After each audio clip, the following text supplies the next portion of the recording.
If I were the devil, if I were the devil, if I were the prince of darkness, I'd want to engulf the whole world in darkness, and I'd have a third of its real estate and 4/5 of its population, but I wouldn't be happy until I had seized the ripest apple on the tree, thee. So I'd set about, however necessary, to take over the United States. I'd subvert the churches first. I'd begin with a campaign of whispers.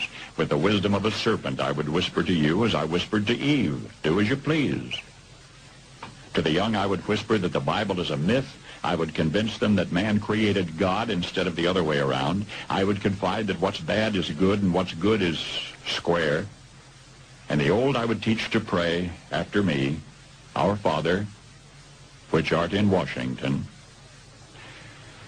And then I'd get organized. I'd educate authors in how to make lurid literature exciting so that anything else would appear dull and uninteresting. I'd threaten TV with dirtier movies and vice versa. I'd peddle narcotics to whom I could. I'd sell alcohol to ladies and gentlemen of distinction. I'd tranquilize the rest with pills. If I were the devil, I'd soon have families at war with themselves, churches at war with themselves, and nations at war with themselves, until each in its turn was consumed. And with promises of higher ratings, I'd have mesmerizing media fanning the flames. If I were the devil, I would encourage schools to refine young intellects, but neglect to discipline emotions. Just let those run wild.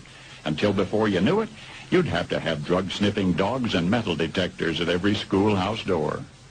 Within a decade, I'd have prisons overflowing. I'd have judges promoting pornography. Soon I could evict God from the courthouse, then from the schoolhouse, and then from the houses of Congress. And in his own churches, I would substitute psychology for religion and deify science. I would lure priests and pastors into misusing boys and girls and church money.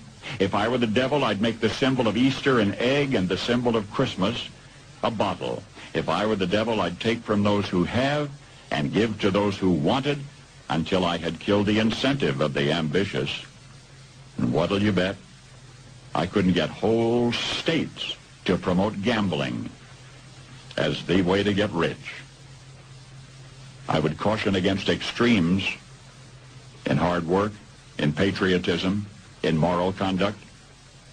I would convince the young that marriage is old-fashioned, that swinging is more fun, that what you see on TV is the way to be.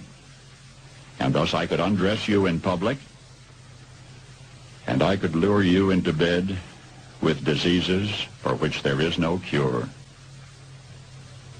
In other words, if I were the devil, I'd just keep right on doing what he's doing. Alright, and this is what they doing, man. That 666 number, these people that run the earth right now, alright, pertaining to Job 9:24, these are some high-level witches, man. They're all complete Satanists. And that 666 number, man, like in Zechariah 13:8, it tells you that 2 parts therein shall be cut off and died.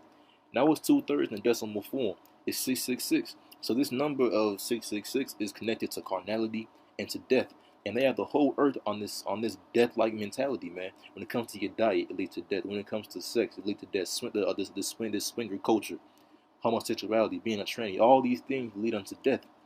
All right, marriages, relationships in this place lead unto death. Everything here, the education, the way of being, the air, the pollution, the vibration of this place. Everything here has the mark of this man upon it. And what they're going to do, man, the ultimate plan is the RFID chip, the mark of the beast. All right? And what that's going to do is that basically putting the mark of death, the mark of Satan upon you. Whereas we who have the truth of Yahweh Shem Yahweh Shai, we have the mark of life upon us through the Son Yahweh Shai who died for us.